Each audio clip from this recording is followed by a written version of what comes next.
Le Mexique a déclenché la procédure d'extradition du narcotrafiquant Joaquín Guzmán, alias El Chapo, vers les États-Unis. Une procédure qui risque de prendre plus d'1 an. Les autorités mexicaines ont aussi rendu publiques les images du raid qui a permis l'arrestation du chef du cartel de Sinaloa, Florent Rodeau.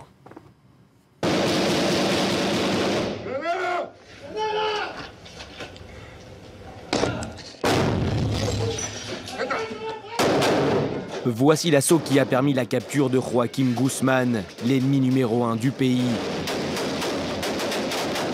À ses trousses, les forces spéciales mexicaines, bien décidées à remettre le baron de la drogue derrière les barreaux.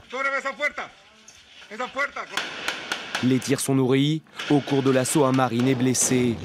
Les autres, eux, progressent et montent au premier étage. La tension est à son comble. Dans une chambre, il tombe nez à nez avec une femme. Il lui passe les menottes et lui demande plusieurs fois où se cache El Chapo. Mais leurs questions resteront sans réponse. Quelques minutes plus tard, ils mettent finalement la main sur Joaquín Guzmán.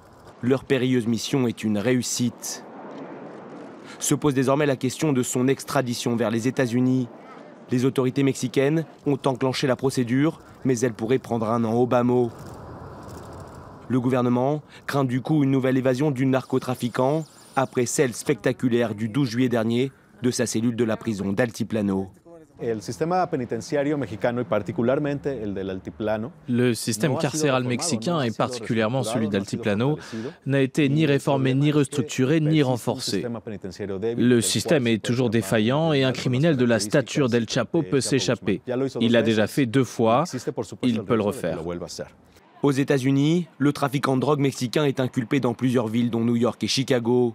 Des chefs d'accusation lourds pour trafic de drogue, meurtre, enlèvement et blanchiment des revenus liés à la drogue, qui pourraient bien lui valoir la prison à perpétuité en cas d'extradition.